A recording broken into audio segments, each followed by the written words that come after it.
Do I feel the spirit of hospitality in the room this morning? I said, do I feel the spirit of hospitality in the room this morning?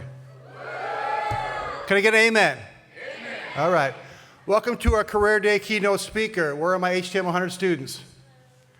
You know you'll be writing a paper after today's presentation. There'll be a place for you to post it on Blackboard. If you did not get attendance taken with your TA, they will be outside after the show. Okay? So any questions? Dr. Caselli.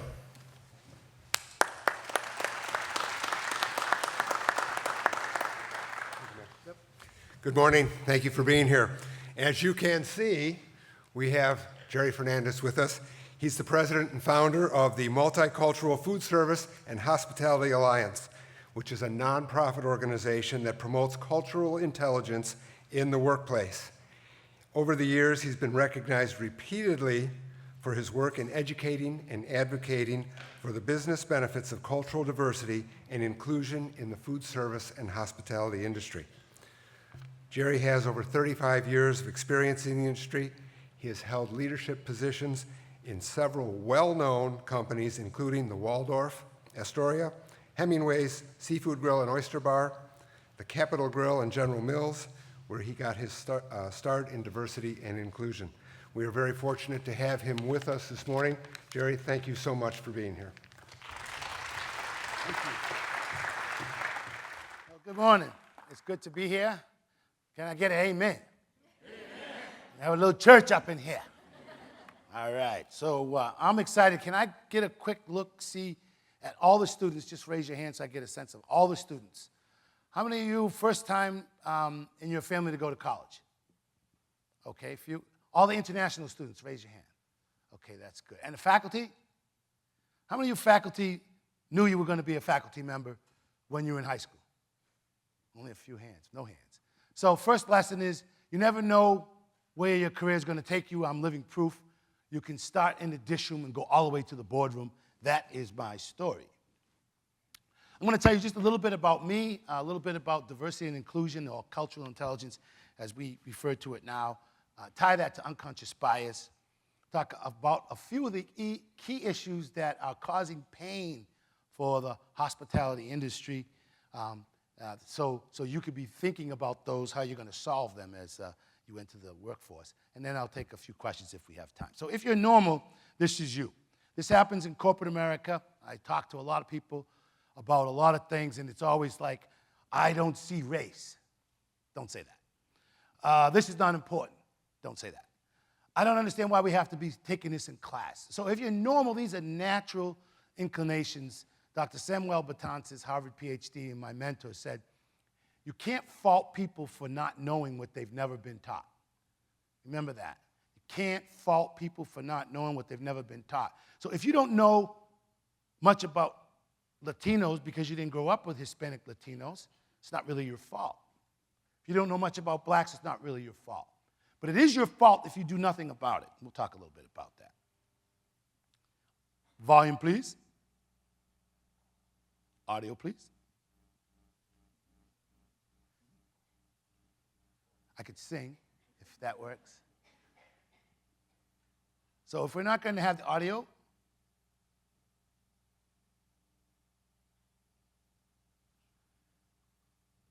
oh, beautiful for space is sky.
what stood out to you in that video?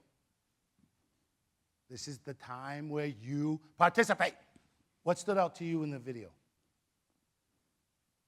Go. Okay, step up here, please, real quick. Quick.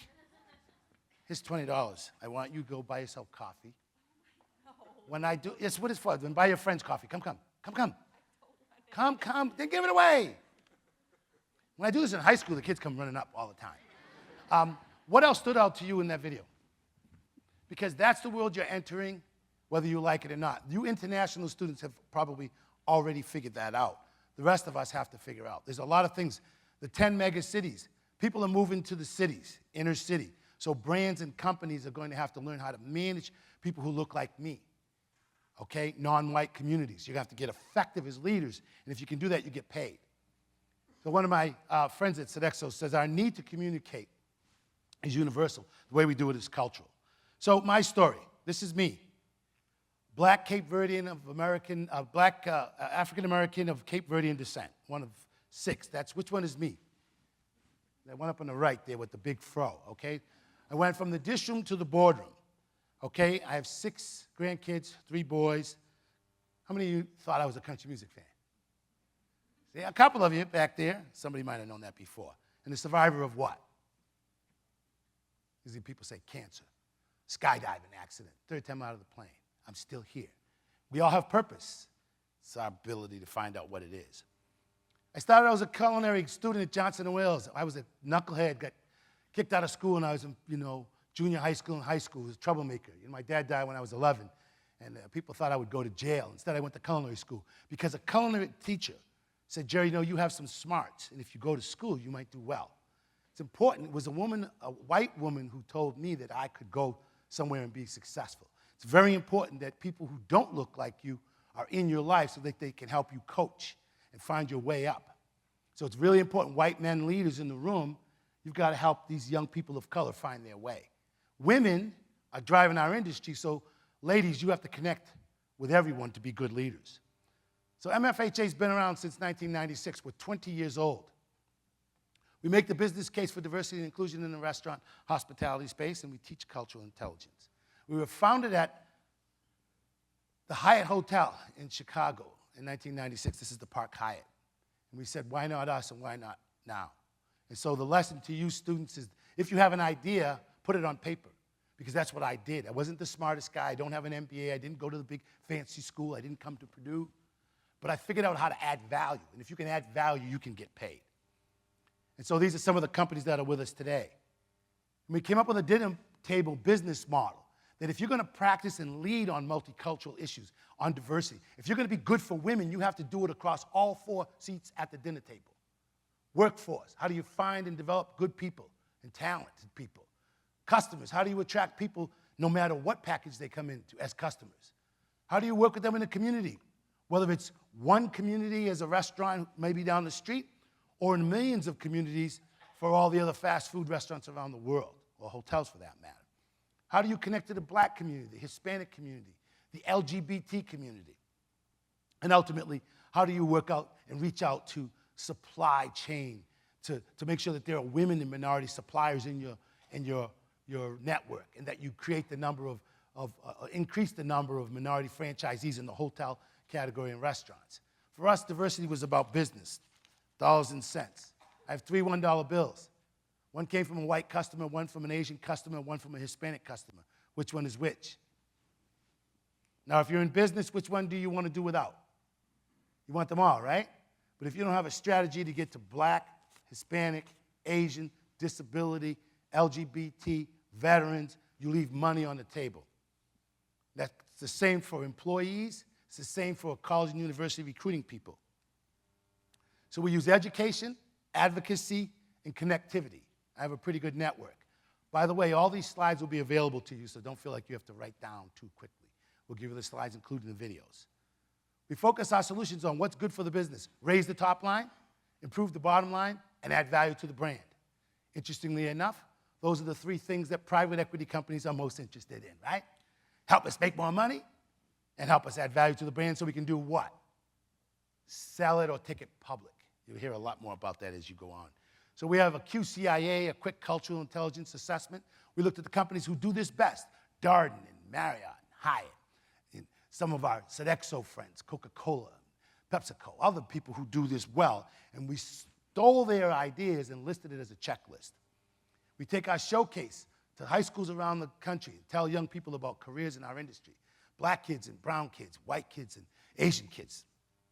We use leadership ads to show the people who look like me and people who don't look like me are demonstrating leadership in developing women and people of color in restaurants, in lodging, in food manufacturing, and distribution. We do webinars and seminars, disability. We've done some proprietary research. We built recently an African-American e-learning that's world-class. So if you didn't go around the black community, we could give you education on how to better engage and understand that me as a black American of Cape Verdean descent am very different than my wife who's from Savannah, Georgia, and is an African-American. And the Caribbean blacks don't see the world the same as African-born blacks. Okay? There's diversity within diversity. Puerto Ricanos are different than Dominicanas, okay? Don't call a Dominican a Puerto Rican. Fight could break out. Just joking. Don't send me any bad notes. You got to make the business case. And this one is the one slide that works best with CEOs for me. It's because that light teal blue line on the bottom is going down. And the other ones are going up. So we're seeing the vast increase in Hispanics and blacks. Asians is the fastest growing group, but on a much smaller base. So the teal one tells us we're running out of white guys. That's okay, you can laugh. They usually do. The CEOs like that line because I love me white guys. They've been good to me my whole entire career. They helped me find my way. They helped coach me, get me my first job, and told me what I needed to know, that I needed collar stays in my shirt, that I needed to have French cuffs, that I needed to have a good pen, that I needed to get my fingernails done and make sure my shoes were shined. Because these were not things I learned in a blue-collar upbringing. But if you're going to be successful in business, you better know how to package yourself. You better know how to speak. And if you're from a different culture, you better understand in America, we look you in the eye. We shake your hand.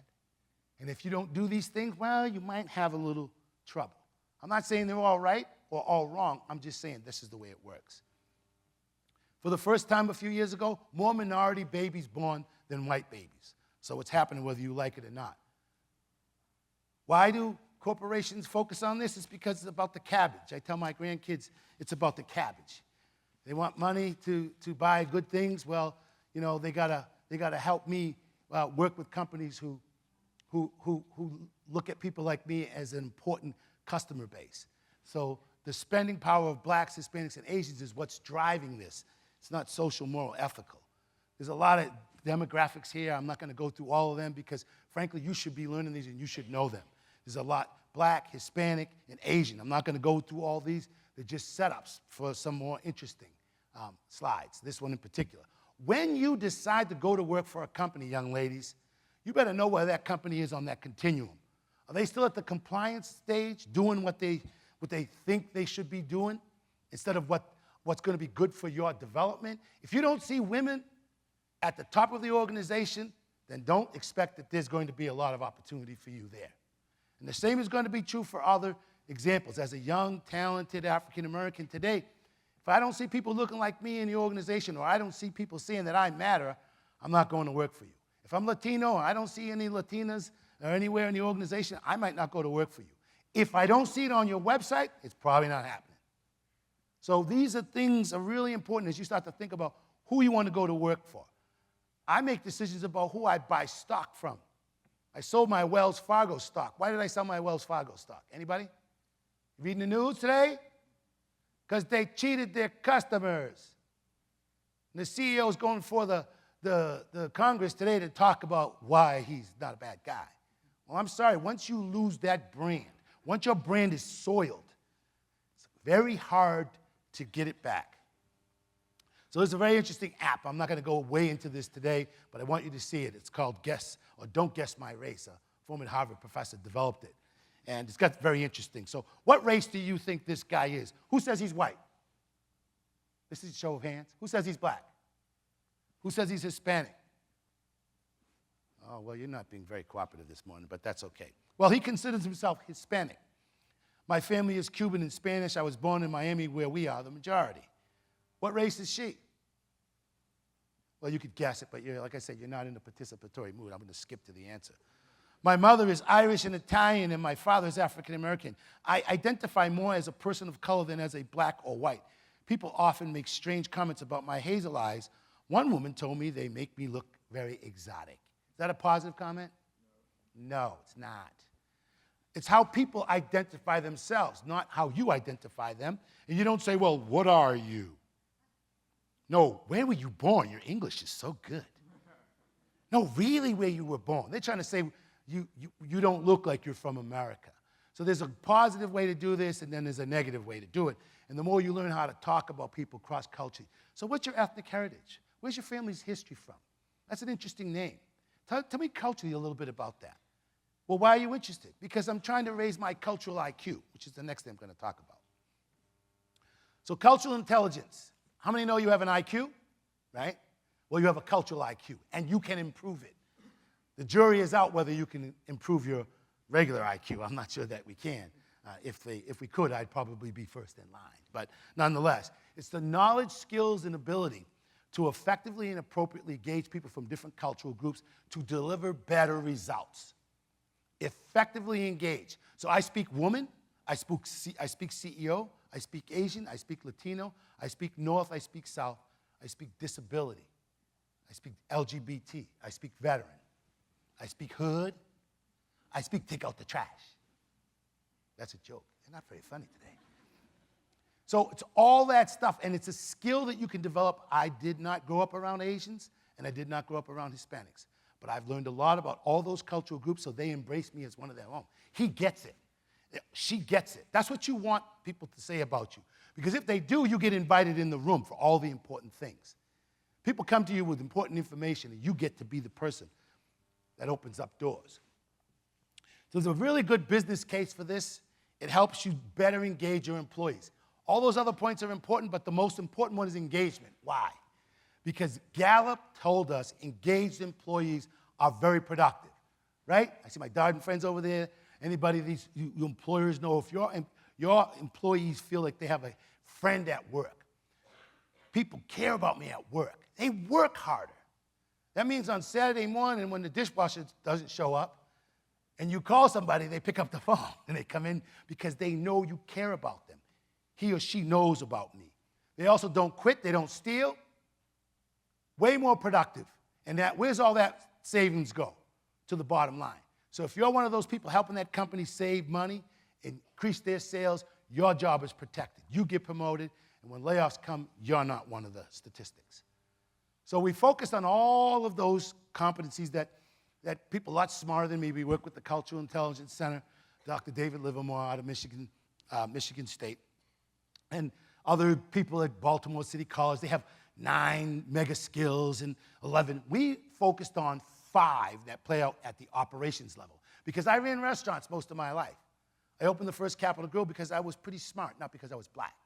Okay, because I was pretty productive, all right? It's about the green. But I learned that there were certain things you can ask of a manager at a restaurant level or a property level in a hotel. You can't ask them to memorize 10 or 11 things. But these things you can. Cross-cultural self-awareness. How do you show up? If I showed up here in my pajamas, you wouldn't think I was too cool. But I got a nice expensive sport jacket on. How do I look?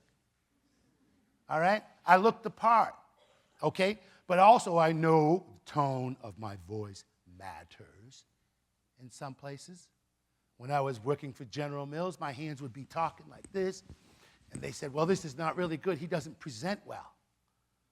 A few weeks later, after some coaching, I learned to put tape on the floor, keep one foot there and one foot here, and one hand in my pocket, and all of a sudden I got really smart because I presented in a way that was effective and it worked for the marketing and communications people. So how do people receive you? Are you the loudest person in the room? Cross-cultural communication. What's funny to you may not be funny to somebody else. Understanding that nonverbal communication is a big part of it. How many of you have been to Asia? A few of you live there, so I understand you probably would, okay?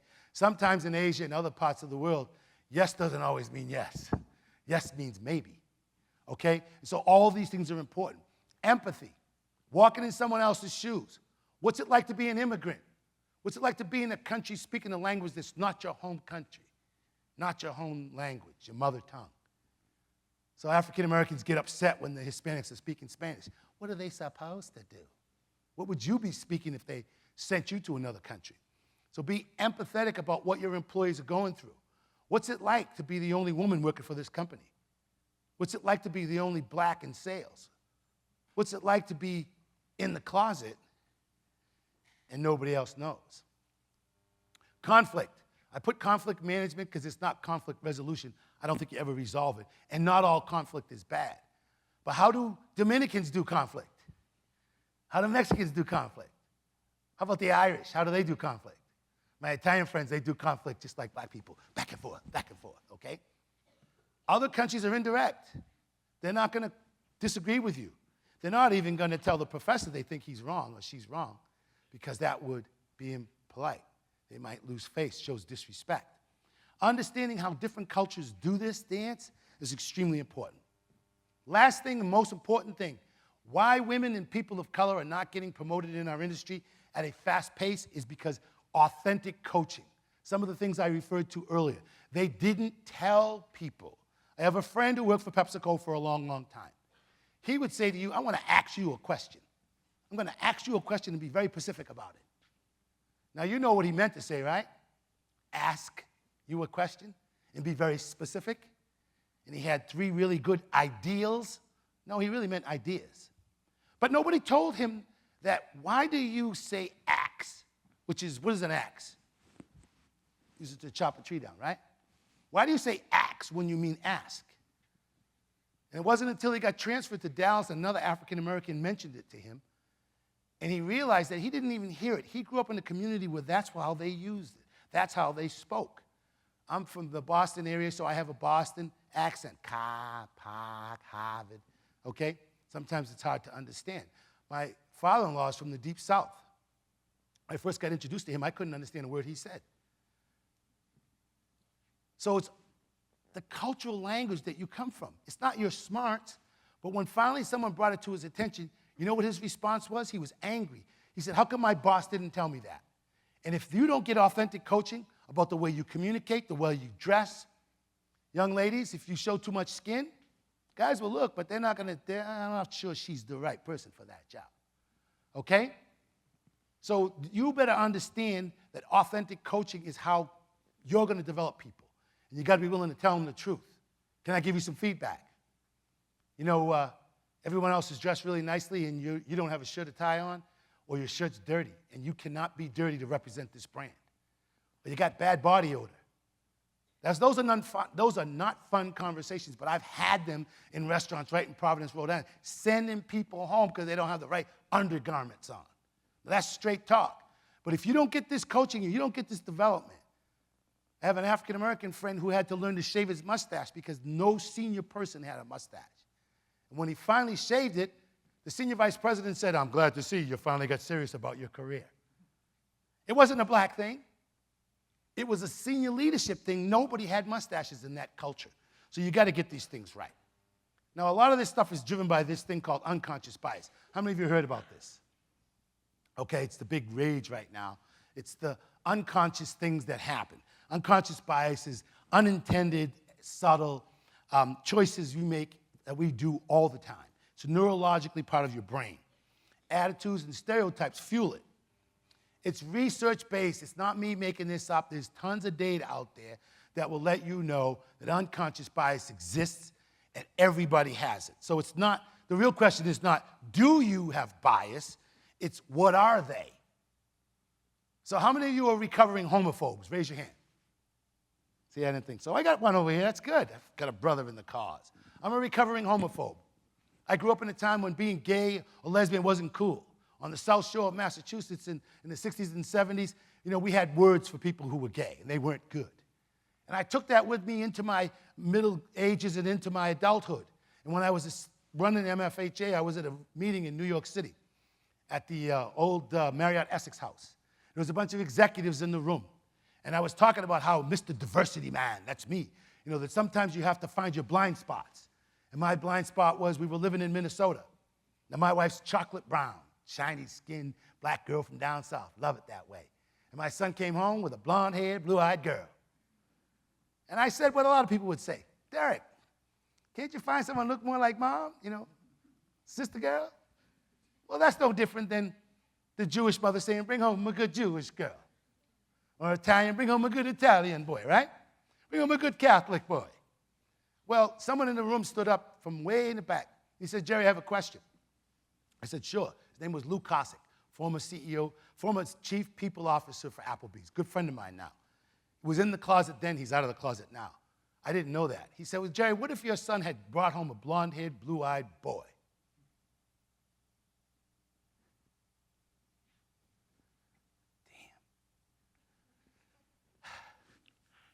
I wasn't ready for that. And again, it's a room full of senior executives. So this is where honesty matters. I said, you know, I hadn't thought about that, but I guess I'd have to accept him, but I have some work to do. And that day, I made it my business to decide how I was going to unbundle my bias against LGBT. And today, I think I'm a pretty good advocate for people in the LGBT community, although I'm still trying to be a Christian. I carry the Bible, I go to church, not as often as I should. And the Bible says one thing, but I know one thing in the workplace. You cannot discriminate against anyone, and you must treat everyone with fairness and equality. And that's how I've worked around it. So bias. We have a profile that we use. I'm not going to get into this, but it looks at your profile, and everybody has a different profile. There's things that they look at. Are you more individual or more collective? Do you like power decided by the group or power by the boss, okay? Are you good with uncertainty like me? You're willing to skydive, or you're like, heck no, I'm not doing that. How much risk would you take? Cooperative or competitive? Latino cultures are very cooperative. U.S. culture, competitive, win, me first. Time orientation. I can say this because I'm from that community, the Southern community. The time is a little different. Black community, time's a little different. You can come late to church. Other places you can't do that, right? Context, high context, low context. Say what I mean, or is it more all the unwritten rules, all what's not being said? So people communicate differently. The more you understand these things, the better results you get. Are you more of a being person? You know, I want to be family. I want to enjoy my folks, being a good quality of life, or am I more get it done? And that makes a difference on how you manage and engage people. So I'm going to show you a portion of this video.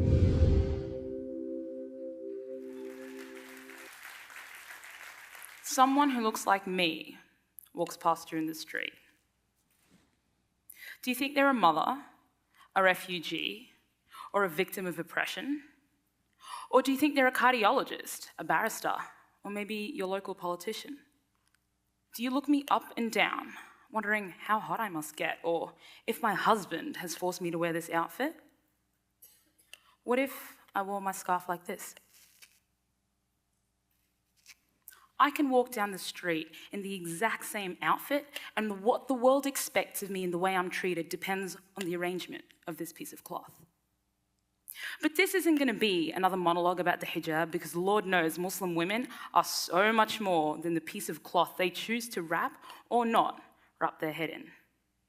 This is about looking beyond your bias. What if I'd walked past you and later on you'd found out that actually I was a race car engineer and that I designed my own race car and I ran my university's race team? Because it's true. What if I told you that I was actually trained as a boxer for 5 years? Because that's true too. Would it surprise you? Why?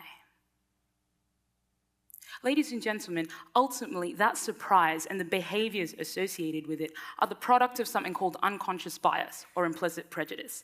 And that results in the ridiculously detrimental lack of diversity in our workforce, particularly in areas of influence. Hello, Australian Federal Cabinet. Can you stop it there, please? Can you stop it? So I suggest you watch this full TED Talk, because it's really good. And how many of you looked at her when she put that burqa up across her face? Uh-oh, terrorist, right? These are the things that go on in your head, and you know they're going on. You just don't want to tell everybody. Let's watch one more.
How many of you would have stayed? Don't lie. See, more of you millennials would have stayed. Most of us boomers, I'm out of here. But how would that have changed if that room was full of men in suits? Not so intimidating, right? Because your bias is talking to you. But you had this vision of, what if it was a motorcycle convention in town? Might you have thought differently?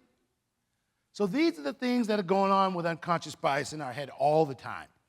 So let's talk about a few things about the industry, and then I'll close with a few recommendations. The industry you're about to go into is dealing with all this diversity, all this issue, and we can't find good people because we're at full employment. And so all the good people are already working.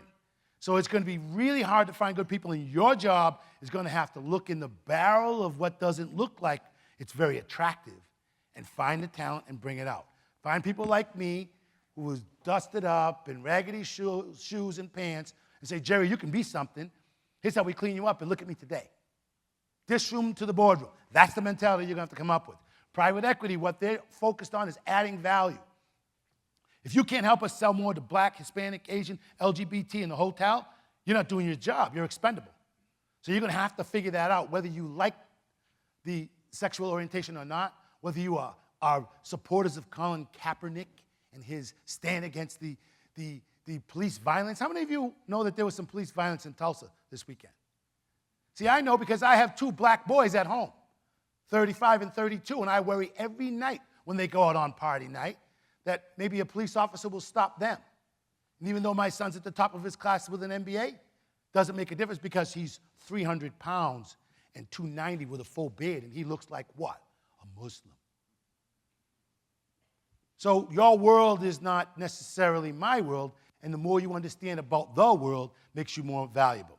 Diversity leadership is in transition. So people that were there like me early on are beginning to move on. Boomers are retiring. That means you have to backfill them, but you have to understand and know that handwritten notes is just as important, in fact, many times more important than the text. Now, you have great technology skills, and we love it, but you need to know there's legacy skills that you have to maintain and learn from us. Building a pipeline. So if you're not working in communities of color, if you're Asian and you don't know much about blacks, get to know them. If you're black and you don't know much about the LGBT community, get to know them. Because the more you build equity in those communities, people will bring solutions to you. People will bring talent to you. Opportunities will come to you. Our industry's not doing really well. I'm going to skip that and go here. See those numbers there at the top? 50, 34, 10. That's the same story in restaurants and lodging everywhere. Lots of women and people of color at the bottom of the organization, but the further up you go, the less we see. So this blue on the left, it gets smaller as you go up. It was only 17. We only have a handful of women CEOs in our industry. We should have a whole lot more because women are more than 50% of the workforce. Summary and action. Cultural intelligence is about delivering better business results. It's about the business. Diversity is about dollars and cents. You do it well, you make money, you add value to the brand, you advance your career, you make customers' lives better if you do this well. But you have to make the business case. Why do we need to do it at this restaurant or that hotel or this food manufacturer? It's a competitive advantage. If you get good at this, people will come after you. People will want to hire you. People will want to work for you. But you must be intentional, and that's where I'm going to end. I'm going to skip that and go right to this. Intentionality. This is a picture of my son, Gerald Fernandez, Jr. He was killed October 29, 2007 in an automobile accident after leaving my house with my granddaughter in the car. Fortunately, she survived. She's 20 years old today, doing just fine. My son, not so. After his death, I realized a few years later that if I wasn't intentional about teaching my grandkids the things they needed to know about life that their father would have taught them, that they might not learn them. To teach them about things that really matter, things like money and how it works, simple interest, personal responsibility, sex, sexuality, identity, the purpose. Finding your passion was where you'll find your purpose. Health and wellness, which you all know about. Service and giving back, death and dying. If I didn't have 10 conversations with my kids on purpose, they might not learn it. So I'm going to say to you, if you're going to be good at this and you're going to be leaders at this, you have to be intentional. You have to be deliberate. You have to be on purpose, focused on learning about people who don't look like you, talk like you, think like you, didn't go to the same schools, but are different. Because the more you understand about how the world differs, the more commonality you can find to leverage to the business. I'll say one thing and then I'll end. I'm reading a book. I'm usually reading two books. One is about the end of your career, a portfolio life, which I don't have. And the other one is about good is not enough. This is a book written for people early in their career that I strongly recommend, written by Keith Weiss. He's an African-American, and he realized that a lot of the stuff in corporate America is not written down. There's all the unwritten rules that you see, these corporate people know the unwritten rules, okay? This is in that book. I strongly urge you to read it. It will help you in your career, and I think it will help the industry as a overall. So with that, I'm gonna stop right there and see if I have a question. Anybody have any questions here that you can? This is a good time. You got a couple of microphones here, and before we close out. My. You guys are not that questioning. Well, let me say this then. I am very thrilled to have had the opportunity to be here. I think it's a great thing that you have a leadership team here that brings in people from the industry. We need to do more of this, not less of this. I would encourage you, every multicultural opportunity on campus that you've never been exposed to, expose yourself to it. It'll make you better, make you more valuable, and it'll make me real happy. Thank you so much.